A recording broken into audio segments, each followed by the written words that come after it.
নমস্কার সবাইকে কবিতার রান্নাঘরে। আজকের রেসিপি আলুর কচুরি। এরকম মশলাদার মুখে লেগে থাকার মতন কচুরি আপনারা একবার করে খেয়ে দেখতে পারেন। চলুন তাহলে দেখে নিই। প্রথমে আমি এখানে 300 গ্রাম ময়দা নিয়েছি। ময়দাটা আমি চেলে নিয়েছি। এখানে সামান্য লবণ দিচ্ছি, একটু গরম মশলা দিচ্ছি, একটু গোলমরিচের গুঁড়ো দিচ্ছি, আর আমি এখানে ঘি দিচ্ছি। ঘি দিয়ে ভালো করে আমি এটাকে মিশাবো। এটা আমার ভালো করে মিশানো হয়ে গেছে। এবারে আমি উষ্ণ গরম জল দিয়ে অল্প অল্প করে জল দেবো আর মাখবো।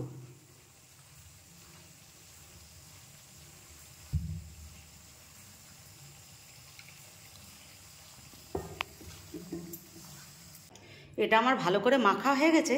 আমি এবারে 10 মিনিটের মতন চাপা দিয়ে রেখে দিচ্ছি।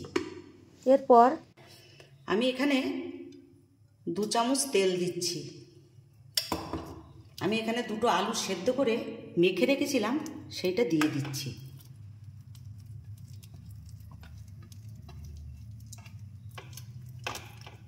এর ভেতরে আমি হাফ চামচ ধনের গুঁড়ো,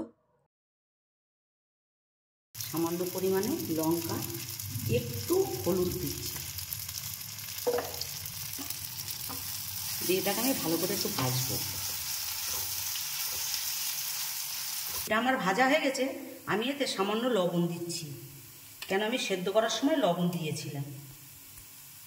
একটু চিনি দিয়ে, একটু চাট মশলা দিয়ে দিচ্ছি। এবারে আমি এটা একটু নেড়ে চেড়ে নামিয়ে দেবো। এটা আমার হয়ে গেছে। এবারে এটা আমি নামিয়ে দিচ্ছি।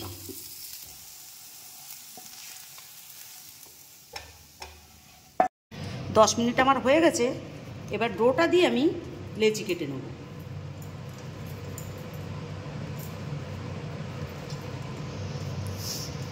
সবকটা লেচি সমানভাবে কেটে নেব। লেচিগুলি আমার কাটা হয়ে গেছে। এবার আমি পুর ভরে নেব, সবকটাতেই পুর ভরে নেব।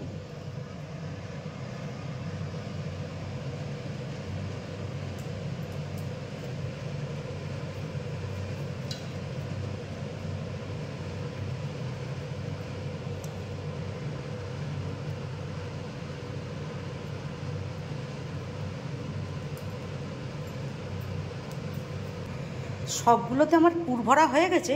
এবারে আমি বেলে নেব। আমি বেলুন চাকিতে আগের থেকেই তেল মাখিয়ে রেখেছিলাম। এটা আমি খুব একটা বড় করব না, ছোট ছোট করে বেলব।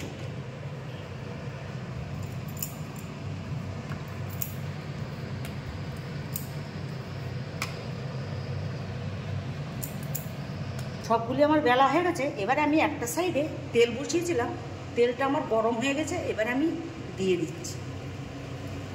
আমি একসাথে 2-3টে করে দেব।